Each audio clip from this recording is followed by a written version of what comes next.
the interviewer here now, Okay, and ask you a little bit more about allegations of money derived monthly by the previous administration compared to what we have today. Well, number one, I can tell you that there's no iota of truth in some of their spurious allegations, because in all the time that the previous administration, as you call it, was in government, there was no any one time that they entered a double-digit collection. Not one time that they ever entered a double-digit.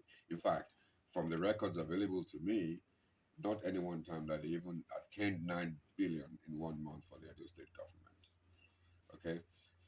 Through the leadership, ingenuity of His Excellency Senator Hon.Oladele and fantastic group of people working at the EIRS, for the first time in history, the records show that we were able to achieve 10.4 billion in January. Now, I don't care, who says what. The fact is, the records speaks for themselves. Now, whether we collected this money from one source, from 100 sources, from the gutter, from the air, from somebody owing me money, this and that. The fact, my brother, is Edo State government for the first time under this administration entered double digits, 10.4. We sustained that in the second month, 10.1. Average over 10 billion in 2 months. It's never been done. That's not even our target. Our target as a state government under our budget, is to do, I won't tell you what it is, but, it's well in excess of our target.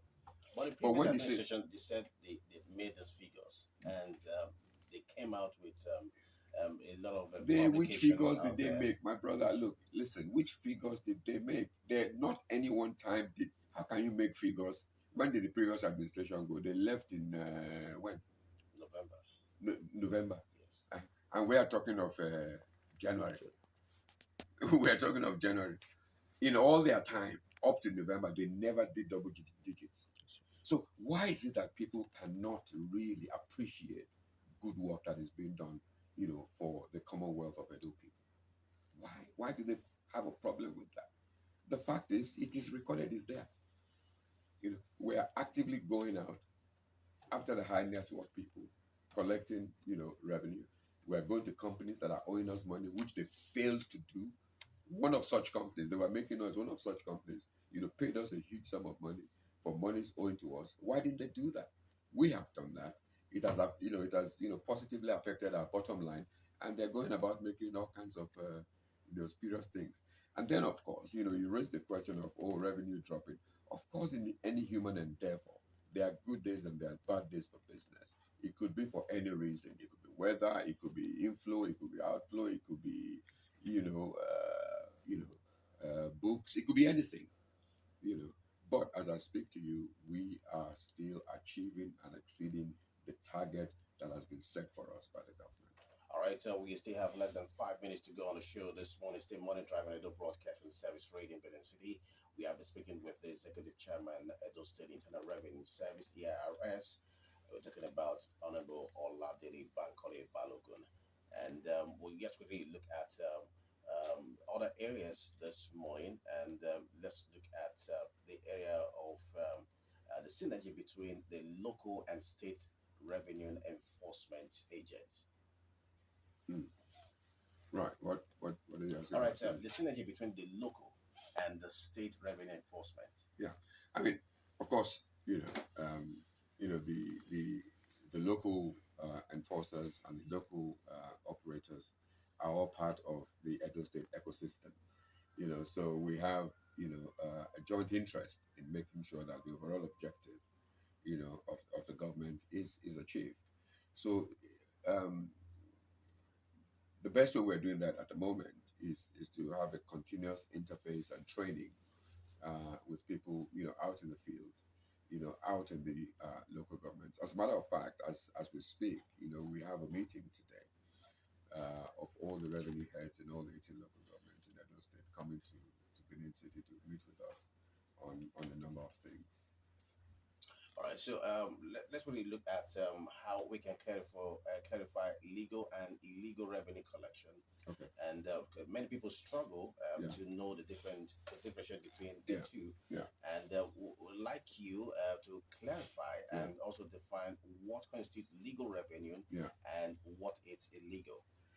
Well, I'm sure, when you see an illegal agent, you can tell him from a mile away that this guy is a shady character, and as such, it's questionable. Now, legal revenue collection is guided by law. There is the administrative law, the Revenue Administrative Law of 2012, that actually stipulates, the guidelines for revenue collection in Edo State. Okay. Now, the central point of that law is that it is the Edo Internal Revenue Service that is charged with the responsibility of collecting revenue on behalf of the government. No other person or entity or union has the responsibility to collect revenue accruable to the state government. Those unions can collect levies for their unions, but not collect revenue on behalf of Edo State government. That responsibility is with the EIRS, and that responsibility is carried out through its vendors and revenue collectors, who would normally, in the discharge of their responsibility, have some form of identification to show that they are EIRS people. Anybody who does the contrary would be an impostor, and as such people should face the full wrath of the law. All right, very well said. Still, we have people listening to us from, of course, around the world, and also just wanting to know a couple of things. So, here's one question that they're asking, and they're talking about one of the most controversial taxes currently rocking the state, and this is the issue of what I say the private school tax. Yes. You can share some light on that. Yes. I've heard that as well. As a matter of fact, I saw it on TV myself. But to be honest with you, we have not, and I have not, been formally been appraised of that situation. But let me just try and clarify what I think may have happened in a particular instance that I know, which is the instance that went viral. The gentleman who I think had paid 700,000 in the first year, and then in the second year, he was given a bill of about 30 million. Yeah, is that correct? Yes. Okay. Yeah. Now, there are two things that could have happened there. There are two things. One, and I'm not judging. I'm just saying that there are two things that could have happened there. One is that it is quite possible that this individual was underpaying taxes. It is quite possible he was underpaying taxes, and an assessment was done on his full capacity, turnover, and business, and they realized, gosh, this man, you have been scamming the system, So that is one, and then the other, which is very unlikely, is that perhaps an error was made in the computation and assessment of his taxes. Now, let me say that tax and taxation is guided by law again. So there's a coding, there's a formula by which you arrive at someone's, tax payable. Now, if there was an error, the law, we call it PITA.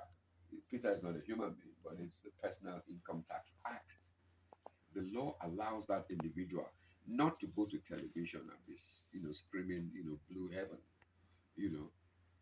but to use the law to appeal that, look, this thing, it doesn't seem right. I'm appealing it. What is the basis for your assessment? Let's look at it again, and let's. So I am hoping that we'll get to that stage where, people will bring their appeals, and then we'll look at the assessments again. You see, tax is not meant to be punitive. Tax is not punishment. Tax is not politics. Tax is taxation is a civic responsibility for people, to contribute to the commonwealth of the people. All right, just in case you're just joining us, you're still listening to the Broadcasting Service Radio in Benin City, and we have been speaking with the Executive Chairman of the State Internal Revenue Service, EIRS, talking about Honorable Oladele Bankole-Balogun. to say thank you for being with us this morning and taking your time out being here. I guess you must have had your breakfast this morning. I haven't actually. I haven't had breakfast. So if you're offering me breakfast, I'm quite happy to. Oh wow! We'll do breakfast after the show. So, Excellent. On a light note, we just want to play your song. Yeah. We would like to know the kind of the genre of song you listen to. Oh wow. Oh wow. You know, let me just say, I have a plethora of music. You know, I listen to anything and everything. You know, right now I've got classical music buzzing in my head, but then again I can hear, Burna Boy say, "No, don't diss me this morning." Man. But I go for Joy is Coming, Joy is because Coming. the new Edo has a reason. All right, Joy is Coming. Thank you. And we understand that he will be in Benin City on the 4th of May. Okay. I'm talking about the artist Joy is Coming. Okay. You just mentioned that Fido. Fido goes by the name Fido. Okay. He'll be in Benin City. I'm very, very sure that you will be there. If you get me a VIP ticket, I'll be right there. Sure, I'll be right there. Looking forward to that. And All yes, Fido this morning. Thank you, AJ. Thank you, Suleiman Alede. Thank you, Desmond, for being a part of the show this morning. And AJ Sport, not leaving you. Thank you for your contribution this morning on the program Morning Drive Radio Broadcasting Service Radio. And Joyce coming this morning. Thank you. Good morning. We'll see you again tomorrow. Bye-bye. Awesome.